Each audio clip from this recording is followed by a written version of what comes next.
Let's start with the probability. जो कुछ questions 13.1 के लेफ्ट ओवर हैं plus examples will try to finish out today.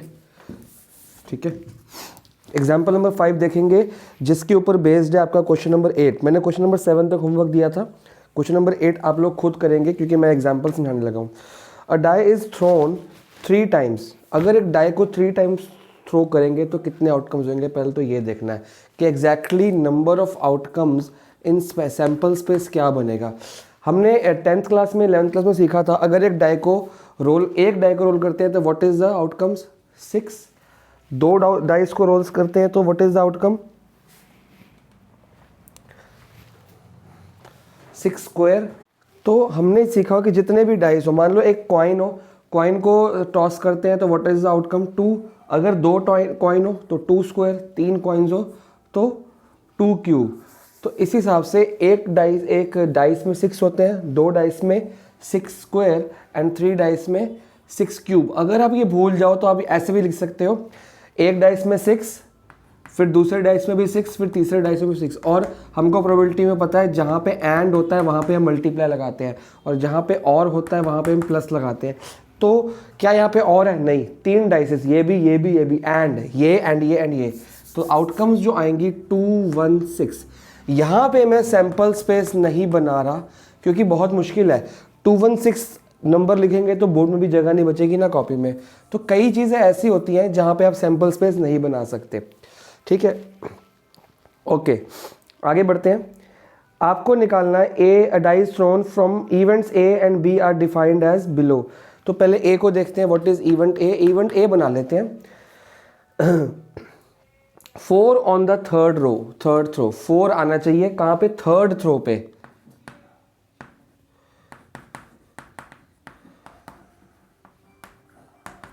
अब question कह रहा है कि जब 3 डाइस थ्रो करेंगे, ऑब्वियस बात है यार, 3 डाइस में पहले 1 आएगा, फिर 1 आएगा, फिर 1 आएगा, कुछ भी आ सकता है। 1 1 1 1 1 2 1 1, ये ऐसे बनेगा।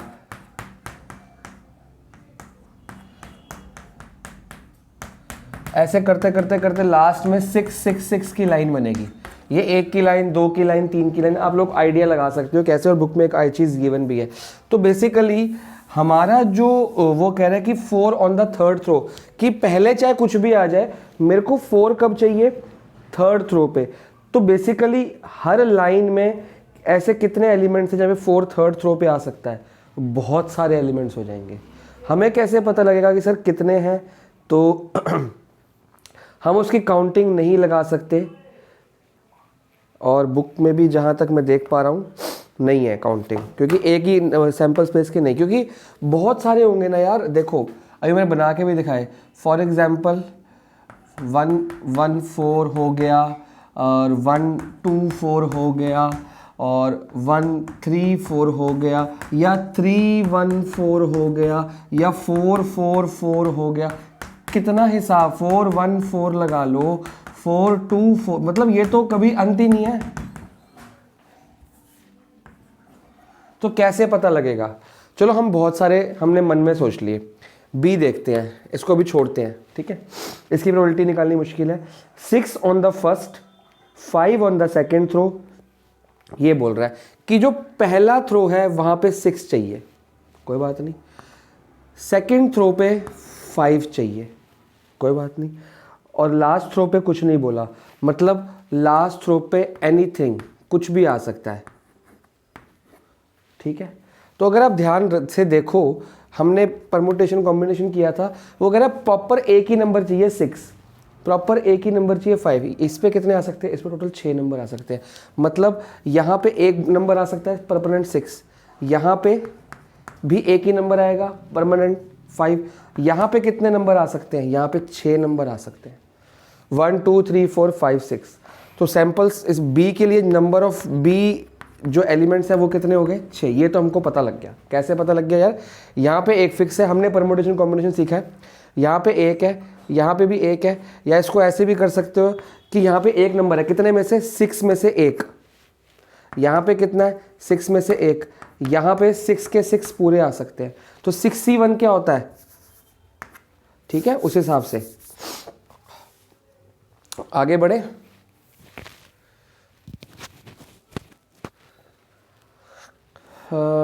हाँ, टोटल 6 आउटकम्स हो सकते हैं। कौन से हो सकते हैं, लेट्स चेक। इसको मैं हटा देता हूँ। 651 हो सकता है, आप बोलोगे सर यस। 652 हो सकता है, 653 हो सकता है, 654 हो सकता है, 655 हो सकता है एंड 656 हो सकता है। This is the set of B. अब what is the probability of B? हमको बी की प्रोबेबिलिटी निकालनी आसान है, ए की निकालनी मुश्किल थी, दिक्कत थी। कितने केसेस हैं, 1 2 3 6 केसेस हैं। 6 अपॉन टोटल 216, ठीक है। इसको ऐसे रहने देते, काटा पीटी करने से डिनोमिनेटर खराब हो जाता है, ठीक है। Now what we have to find the probability of A given that B has already occurred. कि प्रोबेबिलिटी ऑफ ए निकालो जब बी गिवन है। गिवन बी है तो बी अपॉन में आएगा। तो व्हाट इज द फॉर्मूला, पहले फॉर्मूला लिखते हैं, ए इंटरसेक्शन बी।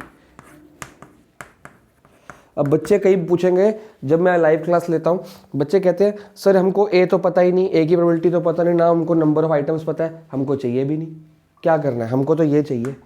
तो पहले डिनोमिनेटर तो पता है क्या है, 6/216। Now what is common in A and B? A में तो बहुत सारी आइटम्स आ सकती है भयंकर, बी में कितनी आ सकती है? देखो बी में, अच्छा इसकी टोटल अगर मैं नंबर ऑफ आइटम्स निकालना चाहूँ तो बहुत इजी है। वो कह रहा है 4 ऑन द थर्ड थ्रो, तो फर्स्ट थ्रो पे कितनी आइटम्स आ सकती हैं? टोटल 6 आइटम्स आ सकती है फर्स्ट में, बिल्कुल आ सकती है, 1 2 3 4 5 6 कुछ भी आ सकता है। सेकेंड थ्रो में कितनी आ सकती हैं? सेकेंड में भी 6 आ सकती हैं, कुछ भी आ सकता है। लास्ट में कितनी चाहिए? 4, मतलब यहाँ पे सिर्फ 4 है। यहाँ पे 1 2 3 4 5 6 में से कुछ भी आ जाएगा, यहाँ पे कुछ भी आ जाएगा, यहाँ पे सिर्फ 4 आएगा। तो आइटम्स कितनी होगी, नंबर कितने हो गए? 36। अब वो 36 बनाने बैठोगे क्या? तो ये निकालना कोई ज़्यादा मुश्किल नहीं है, पर इसकी ज़रूरत नहीं है, खाली एक्स्ट्रा मैंने आपको बताया। नाउ कहाँ पे थे? हाँ, ए और बी में क्या कॉमन है? तो ए में तो बहुत कुछ आ जाए। बड़ा कौन सा है? ए, ठीक है। छोटा कौन सा है? बी। अगले हमेशा क्या होता था पिछले क्वेश्चन में, ए छोटा सा है, बी बड़ा था, अब बी छोटा है। अब बी में देखो ऐसी कौन, ए में क्या कह रहा था? 4 ऑन द थर्ड थ्रो, मतलब कि लास्ट में 4 होना चाहिए, यहाँ पे 4 होना चाहिए। और बी में तो आपकी अलग अलग आइटम्स है। तो ए और बी में ऐसी कौन सी चीज़ कॉमन है? ए कह रहा है कि लास्ट में 4 चाहिए, बी कह रहा है कि फर्स्ट में 6 और 5 चाहिए। तो ये चीज़ कॉमन निकल आई कि 6 और 5 आ गया फर्स्ट में और लास्ट में 4। बी क्या कह रहा है? 6 और 5 फर्स्ट और सेकेंड में। ए क्या कह रहा है? फोर्थ। तो फर्स्ट में 6, सेकेंड में 5, थर्ड में 4, तो कॉमन आ गया। तो एक आइटम कॉमन है। तो what is the probability of ये? एक item out of 216। What is your answer? This is the required answer. और इसी तरह से हम क्वेश्चन करेंगे जो हमारा है question number 8। Die is continue में कर लेते हैं। A die is thrown on the 3 times, तो ये आपका वही बनेगा NS। ए में क्या कह रहा है? ई में क्या कह रहा है? 4 appears in the third toss, तो ई बन गया आपका ये वाला, ये ई बन गया 6 × 6 × 1। तो जहां पे वो ए है, क्वेश्चन नंबर 8 के लिए बता रहा हूं मैं, अब जो ई है वो आपका यही वाला है सेम, और ये भी 4 ऑन थर्ड टॉस।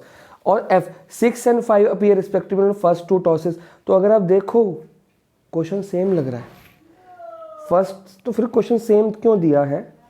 कुछ तो फर्क कर देते। 6 and 5 on the second throw, 6 and 5 appear respectively on first 2 tosses। तो बिल्कुल सेम क्वेश्चन है, इसमें कुछ भी अलग नहीं है। आप लोग इसको प्लीज़ कर लेना, हो सकता है कि NCERT से कोई गलती हो गई हो। तो एक बार मैं आंसर चेक कर लेता हूँ इसका, क्वेश्चन नंबर 8 का, क्योंकि फिर गलती ना लगे। 8 का आंसर भी 1/6 है, तो क्वेश्चन नंबर 8 और ये बिल्कुल एग्जैक्टली सेम है, सेम टू सेम टेप देना। बट क्या एग्जाम में ये 2 क्वेश्चन सेम है तो यही आएगा? नहीं, एग्जाम में इसमें से कुछ भी बना सकते हैं। तो आपने क्वेश्चन को लर्न नहीं करना, you have to just understand and learn the concept and method. कि यार अगर 4 ऑन द थर्ड थ्रो, तो पहले थ्रो पे 6 आइटम्स आ सकती हैं, इस पे 6 आइटम्स आ सकते हैं, इस पे खाली 4 चाहिए, 1 आइटम आ सकती है। तो ये हो गया। इस पे 6 चाहिए, 1 आइटम, इसमें 5 चाहिए, 1 आइटम, इस पे कुछ भी चाहिए, 6 आइटम। तो इस तरह से आउटकम्स बनाओ, इवेंट्स बनाओ। ये इवेंट हो गया, आउटकम्स हो गया, and find the probability. And ये ठीक है, please note it down. Example number 5 and question number 8 मैंने आपको करा दिया। Now moving on to example number 6। Now what is asked in example number 6? A die is thrown twice and the sum of the number appearing is observed to be 6. एक die को 2 बार फेंका गया है and sum of number is observe to be 6। अगर एक die को 2 बार फेंकेंगे तो व्हाट इज टोटल आउटकम्स 36, वो तो पता लग गया। ठीक है, तो ये बहुत इजी क्वेश्चन है, 10th में कर चुके हो आप। अगर NS निकाला जाए तो 6 × 6, डाई 2 बार थ्रो किया गया तो 6 स्क्वायर आता है 36। और ये आपको बनाना आता है, ये आपने 10th 11th में सीखा है। 1,1 1,2 करते करते 1,6 फिर 2, ये तो इजी है आप लोगों के लिए। और जिसको ये लगता है सर ये क्या बना रहे हो, वो वापस से 10th क्लास में जाए, 10th की और 11th की किताबें खोले। ऐसे करते करते 4,1 से 4,6 तक जाएगा, 5,1 से 5,6 तक जाएगा, 6,1 से 6,6 तक जाएगा। ये आप लोग बनाना सीखा है 36, 6 इधर और 6 इधर, 36 बन जाते हैं। ठीक है, तो इसको मैं मिटा रहा हूँ, सिर्फ एक आइडिया देना था ताकि आपको एक छोटा सा रिवीजन हो जाए, क्योंकि बहुत दिन हो जाते हैं। प्रोबेबिलिटी क्या है, कोई फॉर्मूला है नहीं। प्रोबेबिलिटी क्या है, समझने की चीज़ है, एक आर्ट है, एक फीलिंग है, जिसको सोचना है, इसको समझना है। कोई फॉर्मूला रटना नहीं है, कोई मेथड नहीं रटना, सोचो सोचो सोचो। हाँ जी, a die is thrown twice, sum of the numbers appearing is observed to be 6. What is the conditional probability that number 4 has appeared at least once? अच्छा, sum of the number is 6। ठीक है, तो आपको एक event दिया है f, ये given है, ऑलरेडी अकर्ड, तो ये डिनोमिनेटर में जाएगा, इसलिए मैंने f लिया, ये नहीं लिया। सम ऑफ द नंबर 6 कहाँ पे आएगा, तो f इवेंट बना लेते हैं। सॉरी, ये बनता नहीं मेरे से। 1,5 पे 6 आ जाएगा, फिर 2 पे आ जाओ, 2,4 पे 6 आ जाएगा, 3,3 पे 6 आ जाएगा, 4, और 6 में की लाइन में तो आएगा ही नहीं। ठीक है ना, 6,0 तो होता ही नहीं, 6,00 तो आता नहीं ना। तो टोटल कितने इवेंट्स बन गए हमारे, NF कितने आ गए, 1 2 3 4 5। तो what is the probability of F, 5/36। अब आते हैं E वाले पार्ट पे। व्हाट इज द, जिसकी निकालनी है ना कंडीशनल, वो E रखना होता है, जो गिवन है वो F रखना होता है। गिवन वाला हमेशा नीचे रखते हैं, कंडीशनल जिसकी निकालनी है वो numerator. What is the conditional probability that number 4 has appeared at least 1। ठीक है, 4 आ गया,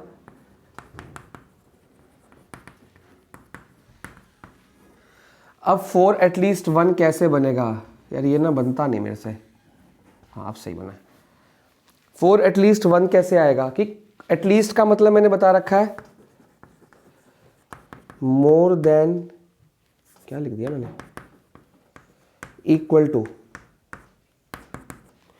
तो मतलब more than equal to once, more than equal to once, मतलब कि 4 कम से कम एक बार तो आए। अब कितने डाइस है, 2, तो मैक्सिमम 2 बार आ सकता है। मोर देन और इक्वल टू, मतलब इक्वल टू में आ जाएगा एक बार, मोर देन में आ जाएगा 2 बार। ये एक बार या एक बार से ज़्यादा क्या आ जाए, 4।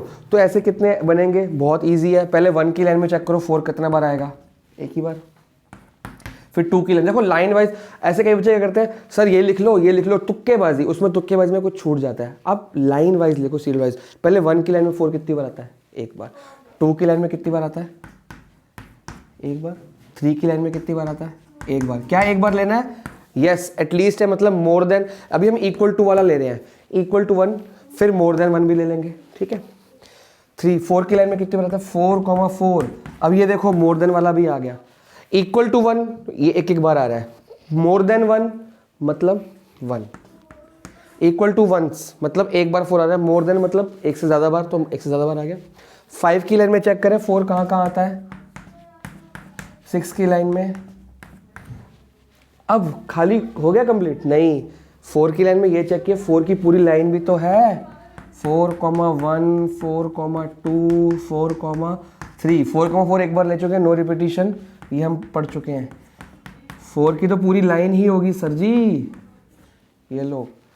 ये हमने देखा था कि फर्स्ट डाइस पे 1 2 3 4 5 6 आ जाए, सेकंड पे 4 ले लिया, अब फर्स्ट पे 4 ले लिया, बस ये रिपीट नहीं किया। तो आउटकम्स कितने हो गए, 6 वो और 5 ये, तो एन ई कितना बन गया, 11। बुक में चेक करते हैं, बिल्कुल ठीक है। तो प्रोबेबिलिटी इसकी कितनी आएगी, 11/36। हमको जरूरत नहीं है, प्रोबेबिलिटी ऑफ एफ जरूरत होती है, प्रोबेबिलिटी ऑफ ई क्या करनी है, हमने कुछ नहीं करनी, हमको चाहिए ई इंटरसेक्शन एफ, क्योंकि प्रोबेबिलिटी ऑफ ई का करूंगा क्या, किसी फॉर्मूले में तो नहीं आ रही वो। Now probability of E intersection F क्या होगी, तो देखते हैं what is the probability of E intersection F. E और एफ में क्या कॉमन है, ये और ये, देखो ना 2,4 और 4,2, मतलब इसमें क्या कहा था कि 6 होना चाहिए, सम 6 है तो इसमें 4 आता है एक बार, बस 4 वाली, सम 6 भी है और 4 भी आता है, मतलब सम 6 भी है एफ और 4 भी आता है, 1 से ज़्यादा, तो 2 आपके आगे 2। मैंने इवेंट्स नहीं बनाए, मैंने सर्कल कर लिया, तो इसके ऊपर आप लिख लेना, या चलो मैं ही करता हूँ, फिर आप लोग भी ऐसे लिख लेते हो, बोलते हो सर ने ऐसे लिखा था। कितना है 2,4, ये दिखाना होता है बेटा जी। तो n कितने हो गए 2, तो प्रोबेबिलिटी कितनी हो गई, अगर ये कट रहा है तो फिर भी काटूंगा नहीं मैं, क्योंकि बाद में डिनोमिनेटर काटूंगा। Now what is the probability of E if F has already happened, तो ई फॉर्मूला है ए इंटरसेक्शन एफ, मतलब 2/36 फॉर्मूला नहीं लिख रहा मैं, अपॉन एफ है 5/36।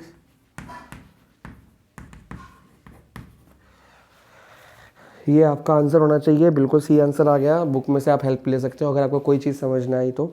नाउ सबसे अलग और सबसे मुश्किल एग्जाम्पल है 7, वो करते हैं। चलो जी, एग्जाम्पल 7 थोड़ा ध्यान से पढ़ना, क्योंकि ऐसे एग्जाम में आ जाते हैं। इसको सर्कल कर लो, इंपॉर्टेंट मतलब टफ मार्क कर लो।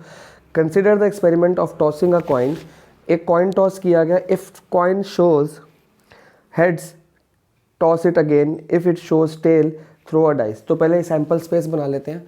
सैम्पल स्पेस क्या कह रहा है कि कॉइन इज टॉस, तो कॉइन टॉस करके क्या क्या आ सकता है, या तो आपके पास अगर मैं बुक में जैसा बना वैसे ही बनाऊँ तो भी ठीक है, अदरवाइज आप अपने आप बना सकते हो। या तो क्या आएगा, हेड आएगा, एक कॉइन है ना, या क्या आएगा, टेल। सिंपल सी बात। कह रहा है if coin shows head toss it again, अगर हेड शो करता है दोबारा टॉस कर दो, तो दोबारा टॉस करने पे क्या आएगा, फिर हेड आ सकता है, फिर टेल आ सकता है, और तो कुछ नहीं आ सकता। तो बेसिकली ये आउटकम क्या बना, हेड हेड, इसको क्या कह सकता हूँ, हेड हेड, और ये हेड टेल। भाई हेड आया तो हेड, हेड आया तो टेल, हेड आया तो फिर दोबारा कॉइन टॉस करो तो हेड हेड हो गया, हेड टेल हो गया।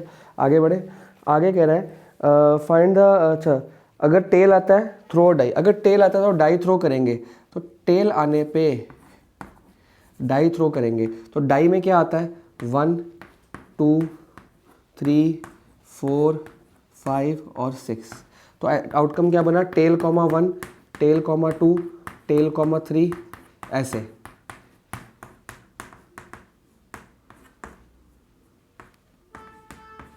अगर टेल आएगा तो ये आउटकम्स है। टोटल आउटकम कितनी होगी हमारे पास, 1 2 3 8 6 और 2 8, ठीक है। जो सैंपल स्पेस में एन, ये आपका सैंपल स्पेस है बेटा। अगर आप इसको ऐसे बोलो, this is your sample space, ठीक है। तो what are the items in, मेरे पास यहाँ पे स्पेस थी, वरना ये आपने ऐसे इधर लिखना है, तो आप लिख लो देयर आर 8, क्योंकि डिनोमिनेटर चाहिए होता है, जो जो चाहिए वो तो लिखेंगे। नाउ अब क्या निकालना है, वो ई, और जो गिवन है अकर्ड है या पहले हो चुका है तो वो आपका एफ, ठीक है। Find the condition probability of the event that die shows, find the probability मतलब E, die shows a number greater than 4, कि डाई में नंबर ग्रेटर देन 4 आ जाए, अ नंबर ग्रेटर देन 4। अब बोलोगे सर लेस देन का sign है, less than वाली चीज़ यहाँ लिखी रहेगी ना, ग्रेटर यहाँ पे, या ऐसे लिख दो अब तो ठीक है, ग्रेटर देन 4, तो मैं ऐसे लिखता हूँ ज़्यादातर, जहाँ पे मुंह खुला है वो वहाँ का, मतलब 4 से बड़े नंबर चाहिए, एक नंबर ग्रेटर देन 4। अब इसमें आप चेक करो कि ऐसे कितने नंबर हैं जो greater than, find the probability conditional of event that a die shows a number greater than 4। Greater than 4 कौन सा है, 4 आता है क्या, नहीं 4 से बड़ा। क्या यहाँ पे इक्वल टू बोला? नहीं। अगर इक्वल टू बोलते तो मैं 4 भी लेता, लेकिन वो तब बोलते हैं एटलीस्ट 4। एटलीस्ट 4 मतलब मोर देन इक्वल टू, उसमें 4 भी आता है। तो एटलीस्ट नहीं बोला तो ये हट जाएगा, खाली ग्रेटर है तो ये भी हट जाएगा, ये ठीक है।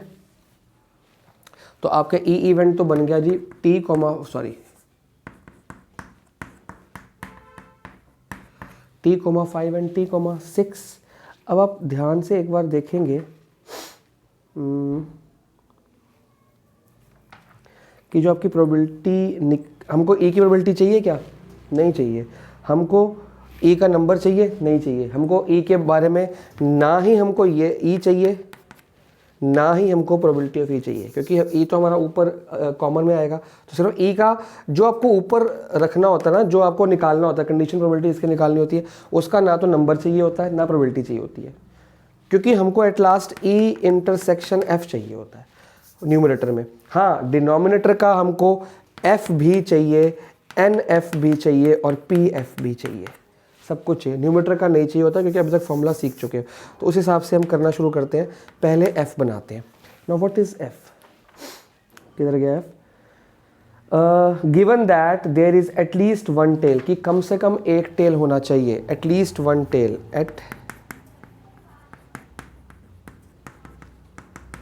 एटलीस्ट वन टेल का एटलीस्ट का मतलब मैंने लिखवाया हुआ है मोर देन, या ऐसे कर लो more than equal to one tail, कि मोर देन इक्वल टू एक टेल होनी चाहिए।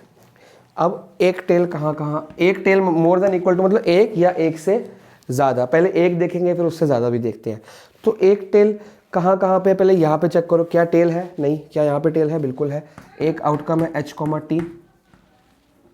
अरे ये ना बनता नहीं है, ये मैं अभी बच्चे घर पे आएंगे सीखूंगा उनसे। ये सारी तो हाई गई,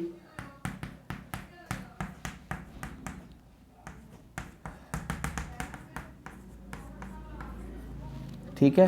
कितनी होगी? एक आउटकम यहाँ से ली और 6 आउटकम वहाँ से ली, टोटल 7 आउटकम आ गई।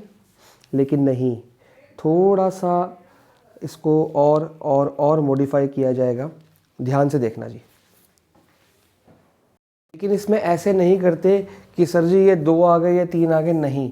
इसमें जब ऐसे आपके इवेंट्स बनते हैं कि यार पहले इसकी प्रोबेबिलिटी अलग होती है इसके साथ इसकी, पहले आपको ये देखना है कि एच की प्रोबेबिलिटी क्या है। एच की प्रोबेबिलिटी 1/2, टी की प्रोबेबिलिटी कितनी है? 1/2। उसके बाद इनकी प्रोबेबिलिटी साथ में क्या करी जाती है? उसके साथ इसकी प्रोबेबिलिटी हमने मल्टीप्लाई करनी होती है ताकि हमारा आंसर ठीक आ जाए। तो मैं प्रोबेबिलिटी ऑफ एफ कैसे निकालूं? हमको बोला एटलीस्ट वन टेल, उसमें क्या आया? ये और ये सारा कुछ एंड मतलब, तो एच टी, एच की प्रोबेबिलिटी कितनी है? 1/2। फिर अगर टी आएगा तो उसकी प्रोबेबिलिटी और 1/2 हो गई, 1/4 बनेगी। आप खुद ध्यान से देखो कि ये अकेला आइटम है इन चारों में से, एक आइटम चारों में से जाएगा ये, तो 1/4 बनेगी किसकी प्रोबेबिलिटी? एच टी की, ठीक है। अब आ जाओ T1 पे। अगर मैं T1 पे आऊँ या T2 पे आऊँ तो ये भी है और ये भी है, तो प्लस लगा दूँ, क्योंकि H के साथ T आ गया, मल्टीप्लाई हो गया।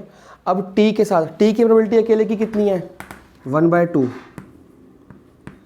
और ध्यान से देखो 1 की प्रोबेबिलिटी कितनी होगी? 6 में से 1। क्या ये सही है? बिल्कुल सही है सर।